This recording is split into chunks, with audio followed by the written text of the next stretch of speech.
మహిళల్లో క్యాన్సర్‌కి అంటే మామూలుగా సినిమాల్లో అయితే పురుషులకు క్యాన్సర్ వచ్చి శాలువా కప్పుకునేవారు.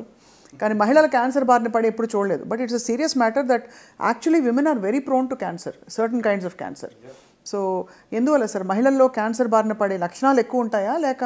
మహిళల్లో క్యాన్సర్ ఎక్కువగా వస్తుందంటే రెండు రకాలుగా ఆలోచన చేయొచ్చండి. ఒకటి, ఇప్పుడు బ్రెస్ట్ క్యాన్సర్ అనేటువంటిది 99% మహిళలో ఉంటుంది. ఎందుకంటే 1% మేల్లో కూడా రావచ్చు, male breast cancer. But otherwise you know అంటే as the age increases the risk of cancer also increases. So మరి ఆడవాళ్ళలో కూడా రొమ్ము క్యాన్సర్ అనేది నెంబర్ 1 క్యాన్సర్గా మనం చూస్తున్నాం.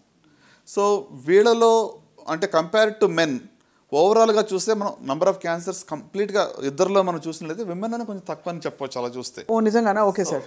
బట్ ఇన్ విమెన్ కొన్ని క్యాన్సర్స్ అసలు ప్రివెంటబుల్. ఇప్పుడు రొమ్ము క్యాన్సర్ కానివ్వండి, లేక సర్వైకల్ క్యాన్సర్ గురించి మనం ఇందాక మాట్లాడుకున్నాం కదా. ఈ రెండు మోస్ట్ కామన్, నెంబర్ 1 నెంబర్ 2 ఆడవాళ్ళ ఉండేటువంటివి బ్రెస్ట్ అండ్ సర్వైకల్ క్యాన్సర్.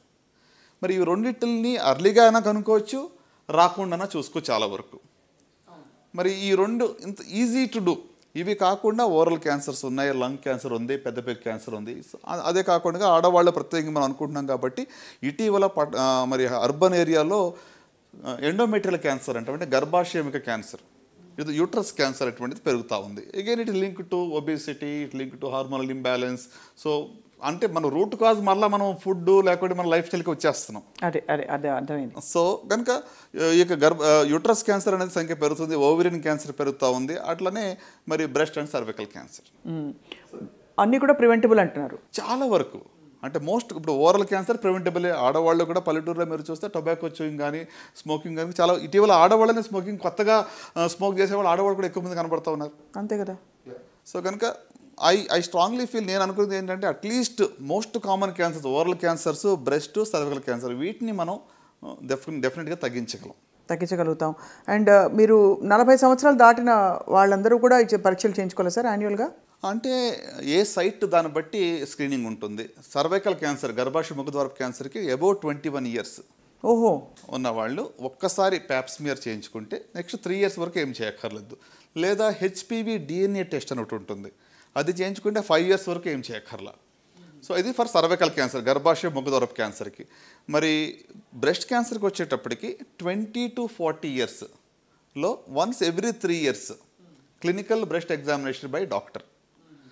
అంత కాకుండా రొమ్ము స్వీయ పరీక్ష, self examination, be aware of your breast, monthly once examine systematically if there is any change, ఏమైనా మార్పులు ఉన్నాయా, సొట్టబోయిందా, లేకుంటే బ్లడ్ వస్తుందా, నిప్పుల్లో నుంచి డిశ్చార్జ్ వస్తుందా, ఎస్పెషలీ బ్లడీ డిశ్చార్జ్ వస్తుందా, కొత్తగా లంప్స్ ఏమైనా ఫార్మ్ అయ్యాయా, ఆర్ఎంపిట్లో ఏమైనా లంప్స్ ఉన్నాయా, ఇదన్నీ తెలియదు అనుకోండి.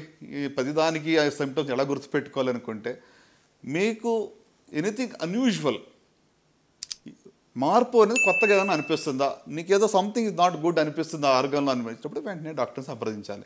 సో మీరు అడిగినట్టుగా అబోవ్ 40కి మాత్రం మ్యామోగ్రఫీ అనేది వెరీ వెరీ యూస్ఫుల్ అండి. సో వెస్టర్న్ కంట్రీస్లో ఎవ్రీ ఇయర్ చేస్తారు, మనం ఎవ్రీ 2 yearsకి ఒకసారి చేసుకున్నా సరిపోతుంది.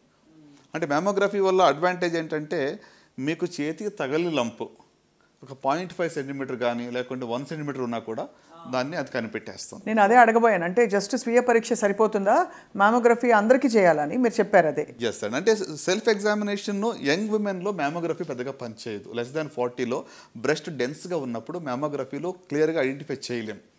సో అందుకు 20 to 40లో self examination is the best tool, simplest tool. So after 40 mammography డెఫినెట్గా హెల్ప్ చేస్తుంది. అండ్ ఈ సర్వైకల్ క్యాన్సర్కి హెచ్పివి వ్యాక్సిన్ సార్ ఏ వయసులో ఇవ్వాలి? ఒక వయసు దాటాక పనిచేయదంటారు, నిజమేనా? యు ఆర్ వెరీ రైట్ అండి. ఎందుకంటే వ్యాక్సిన్ ఎప్పుడు ఇస్తాం మనం మామూలుగానే? ప్రివెంటివ్గా, అది ఎప్పుడు ఇన్ఫెక్షన్ రాకముందు ఇస్తాం. మన పోలియో కానివ్వండి, డిఫ్తీరియా, టెటనస్ కానీ చిన్నప్పుడు వ్యాక్సిన్స్ ఎందుకు వేసుకున్నాం, ఎక్స్పోజ్ అవ్వకముందు వ్యాక్సిన్స్ మనకి ఇస్తారు. సో ఇప్పుడు కోవిడ్ కూడా మన వ్యాక్సిన్ కోవిడ్ వచ్చిన వాళ్ళు కూడా తీసుకున్నట్టు వేరే వేరియంట్ కోసం తీసుకున్నది రాకముందు. సో అట్లనే ఈ యొక్క హెచ్పివి అనేటువంటి యొక్క వైరస్ ఎక్స్పోజర్ కాకముందే మనం ఇవ్వాలి. సో ఐడియల్ ఏజ్ అంటే అడలసెంట్ గర్ల్స్ అంటే అరౌండ్ 11 to 12 years.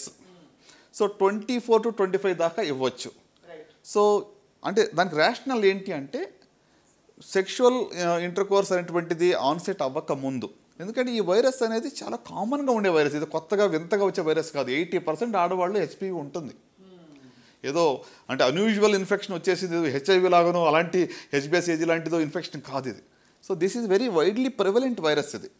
సో కనుక ఇది రాకముందే దీన్ని తీసుకోవడం మంచిది. సో ఆఫ్టర్ ఎక్స్పోజర్ అయిన తర్వాత తీసుకుంటే బెనిఫిట్ ఉండదు. అందుకే చాలాసార్లు ఏం చేస్తామంటే ఆఫ్టర్ 25 అడిగినప్పుడు వాళ్ళకి హెచ్పివి టెస్టింగ్ చేస్తాం, అసలు ఆల్రెడీ వైరస్ ఇన్ఫెక్ట్ అయ్యిందా లేదా అని చూడడానికి. మరి డార్మెంట్గా కూడా ఉంటుందా ఒకసారి ఇన్ఫెక్షన్ వచ్చి క్యాన్సర్గా మారకుండా? ఎస్ చాలా వరకు మారకపోవచ్చు. ఓన్లీ 5%లో over a period of many years, 15-20 ఏళ్ళ తర్వాత వస్తుంది. రాగానే వెంటనే క్యాన్సర్ రాదు. అదే సర్వైకల్ క్యాన్సర్లో ఒక అడ్వాంటేజ్ ఏంటంటే ఇన్ఫెక్షన్ నుంచి జబ్బు రావడానికి 10-15 ఏళ్ళు పడుతుంది. ఈ టైంలో మధ్యలో ఎప్పుడన్నా కూడా మనం ప్యాప్ స్మియర్స్ కొన్ని టెస్టులు చేస్తే దాన్ని ముందుగా కనుగొనవచ్చు. ఎప్పుడప్పుడు బయటపడుతుంది. అసలు ప్రోగ్రెషన్ అవుతున్నప్పుడు కానీ అసలు మనకు సిమ్టమ్స్ ఏమైనా తెలుస్తాయండి సర్వైకల్ క్యాన్సర్కి? యూజువల్గా ఏంటంటే క్యాన్సర్లో అది స్టార్ట్ అయ్యేంత వరకు, ఫుల్ ఫ్లెజ్డ్గా జబ్బు వచ్చేంత వరకు సిమ్టమ్స్ ఉండవు. అండ్ అప్పటికి బహుశా సెకండ్ స్టేజ్కి వచ్చేసి థర్డ్ స్టేజ్, అర్లీ స్టేజ్లో కూడా చాలా వరకు సిమ్టమ్స్ ఉండవు. Unless you get tested. Unless you get tested. అందుకే స్క్రీనింగ్ ఎందుకు అంటున్నాము, మీకు సిమ్టమ్స్ వచ్చే లోపల కరెక్ట్ టెస్ట్ చేయాలి. మీకు సిమ్టమ్స్ వచ్చేటప్పటికి జబ్బు వచ్చి డయాగ్నోసిస్ అంటాం, స్క్రీనింగ్ కాదు అప్పుడు. సో అందుకనే సార్ వెయిట్ లాస్ అయిపోతుంది, అన్యూజువల్ డిశ్చార్జ్ ఉంటుంది బాడీ నుంచి, ఇంకేదో అవుతుంది అని చెప్తారు. బట్ అంత వచ్చిందంటే ఇంకా పూర్తిగా క్యాన్సర్ వచ్చేసినట్టు, ఇంకా ట్రీట్మెంటే అక్కడ. కరెక్ట్, డయాగ్నోస్ చేసి ట్రీట్మెంట్ ఇవ్వడమే. ఓవరాల్గా సార్ మహిళల్లో ఒక 4-5 చక్కటి అలవాట్లు లైఫ్ స్టైల్, జీవనశైలిలో వాళ్ళు పెట్టుకోవాలి ఈ క్యాన్సర్ల బారిన పడకుండా అనడానికి ఏమన్నా ఉన్నాయి, ఎస్పెషలీ ఫర్ బ్రెస్ట్ క్యాన్సర్? అంటే is it something preventable with conscious life style choice? Sure. Breast అన్ని ఒక 60-70% క్యాన్సర్ మనం ప్రివెంట్ చేయొచ్చు ఓవరాల్గా చూస్తే. సో దాంట్లో రొమ్ము క్యాన్సర్ కూడా ఎందుకంటే రొమ్ము క్యాన్సర్కి మీరు చూసినట్టయితే ఇంపార్టెంట్ రిస్క్ ఫ్యాక్టర్ ఏంటి, ఒబేసిటీ. ఓకే, సో ఒబేసిటీ అంటే అగైన్ హార్మోనల్. బ్రెస్ట్ క్యాన్సర్ ఎందుకు వస్తుంది, that hormonal imbalance. Oestrogen, progesterone hormones ఎక్కువగా ప్రొడక్షన్ అవుతుంది, ఫ్యాట్లో నుంచి ప్రొడక్షన్ అవుతుంది ఇవి. సో కనుక ideal body weight maintenance, balanced diet, physical activity, okay, moderate or I would say no alcohol. ఎందుకంటే excess alcohol is also risk factor. చాలా క్యాన్సర్కి ఆల్కహాల్ రిస్క్ ఫ్యాక్టర్ అండి. అంటే ఇటీవల you see number of people, మరి నేను ఇందాక చెప్పిన నెంబర్ ఆఫ్ పబ్స్ కానివ్వండి, హోటల్స్ చూస్తే చాలా కన్సంప్షన్ పెరిగిపోతూ ఉంది. మనం గ్రహించాం సార్, బహుశా ఒక బౌల్ ఆఫ్ కర్రీ తింటే అందులో ఎంత ఫ్యాట్ ఉంది, అక్కడ అందులో ఇంగ్రీడియంట్ సోర్సెస్ ఎక్కడ అని అన్నీ ఆలోచించకుండా తినేస్తాం, ముఖ్యంగా especially if you order online, because ఆ సోర్స్ మనకు ఎప్పుడు అర్థం కాదు. So but however having said all this sir, మీరు అన్నారు కదా బ్రెస్ట్ ఫీడింగ్ చేసే తల్లులకి క్యాన్సర్ బారిన పడే ఇన్సిడెంట్స్ తక్కువ అని చెప్పి ఒక స్టడీ వచ్చింది కదా సార్, నిజం అది? చాలా వరకు అంటే ఇది కాంట్రవర్షియల్ అండి, బట్ ఓవరాల్గా ఇట్స్ బెనిఫిషియల్. అంటే బ్రెస్ట్ ఫీడింగ్ వల్ల ఏం జరుగుతుందంటే మెన్స్ట్రల్ సైకిల్కి కూడా బ్రేక్ వస్తుంది. ఇప్పుడు కన్సీవ్ అయినప్పుడు ఆ 9 months మెన్స్ట్రల్ సైకిల్ లేదు. So there is no hormonal effect on the breasts. So they are giving a rest. Lactational ఎప్పుడైతే బ్రెస్ట్ ఫీడింగ్ చేస్తారో అప్పుడు కూడా సైకిల్స్ ఉండవు ఇనిషియల్ ఫ్యూ మంత్స్.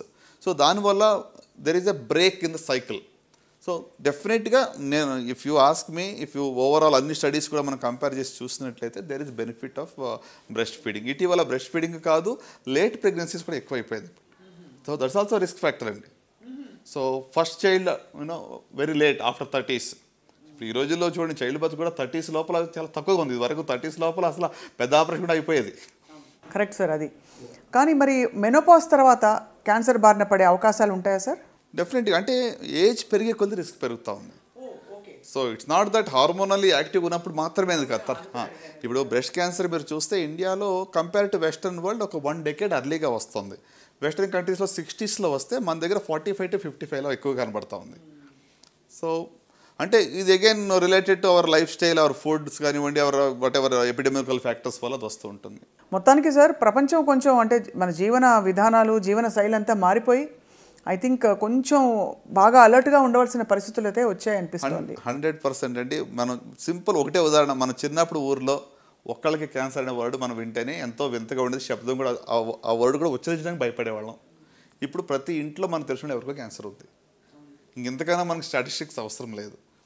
సో అంటే భయంతో రోజు బతకాలి నేను చెప్పట్లేదు, కానీ కొంచెం మన గురించి మనం పట్టించుకోవాలి, జాగ్రత్త పడాలనేది నా యొక్క కోరిక. రైట్. అండ్ అన్నిటికంటే మించి వైద్యుల అవసరం ఎంతో జీవితంలో, ఎస్పెషలీ ప్రాథమిక చికిత్సలు అవి, ప్రాథమిక అంటే టెస్టులు అవి చేయించడానికి కూడా తప్పకుండా ఐ థింక్ సంప్రదింపులు ఫ్యామిలీ డాక్టర్తో ఎప్పుడు అనుసంధానం అయి ఉండడం చాలా ఇంపార్టెంట్ అని తెలుస్తుంది సార్. సో ఫైనలీ డాక్టర్ చిన్నబాబు గారు, ఆఫ్ కోర్స్ ఈ క్యాన్సర్ సిరీస్ని మీతో కంటిన్యూ చేయదలుచుకున్నాం మీ పర్మిషన్తో. నెక్స్ట్ టైం ఇంకా చాలా విషయాలు మాట్లాడాలి టాపిక్ వైజ్. కానీ ఇవాళ మీ మెసేజ్ ఏమిటి సాక్షి ప్రేక్షకులకి? సాక్షి లైఫ్ ప్రేక్షకులందరికీ కూడా నా యొక్క ప్రత్యేక నమస్కారాలు. నేను ఒకటే చెప్తున్నాను, life is precious. So don't waste your life. జీవితాన్ని అంటే మన ఆరోగ్యం మన చేతిలో ఉంది. మన వంతు మనం కృషి చేద్దాం. Prevent the preventable. అంతకు మించి వచ్చేది జరిగేది ఉంటే అది మనకు రాసి పెట్టుంటే ఏది జరగాలో జరుగుతుంది. అది that we don't have to worry. కానీ చేతులారా మన ఆరోగ్యాన్ని మనం పాడు చేసుకోవద్దు. I think that is one strong message. Especially నేను విమెన్ క్యాన్సర్స్లో ప్రత్యేకంగా సర్వైకల్ క్యాన్సర్ ప్రివెంటబుల్. మీ పిల్లలకి వ్యాక్సిన్ ఇవ్వకపోతే ఇప్పించేసేయండి. సింపుల్ స్టెప్, చిన్న చిన్న స్టెప్స్ మనం తీసుకుంటే ఒక పెద్ద అవుట్కమ్ వస్తుంది. ఒకేసారి పెద్దగా విప్లవం జరగాలంటే జరగదు. So that's my Ernest appeal. Food is medicine. So జాగ్రత్తగా మనం ఏం తింటున్నామో కొంచెం మనసు పెట్టి దాని గురించి ఆలోచించి దాని ప్రకారం తీసుకుంటే మంచిది. ఈ పాయింట్లో on a very special note sir, మిమ్మల్ని నడిపించిన what is it that drives you in the surgery room? అంటే ఆ కాన్ఫిడెన్స్, ఆ నమ్మకం, ట్రస్ట్, అది ఐ కెన్ క్యూర్ దిస్ అని. సర్జన్గా నాకు వాట్ మోటివేట్స్ అంటే అండి, ఆపరేషన్ చేయించుకునేటప్పుడు పేషెంట్ ఈ సరెండరింగ్ టు మీ. అంటే వాళ్ళ లైఫ్ నా చేతిలో పెట్టేశారు. వాళ్ళు ఎంత నమ్మకం ఉండాలి. వాళ్ళు మొత్తం ఇచ్చేస్తున్నాం, ఏమవుతుందో తెలియదు, బయటకు వస్తారా లేదు తెలియదు, ఏం కాంప్లికేషన్ అవుతుందో తెలియదు. అంటే అంత మన మీద వాళ్ళు నమ్మకం పెట్టినప్పుడు that itself drives you to do the best for the patient. So true sir. అంటే ఇది it's a matter of trust కదండి. ఎంత నమ్మకం లేకపోతే he will just come and sleep on the OT table and we give anaesthesia and start the surgery. So I think their faith in us drives you. Wonderful, sir.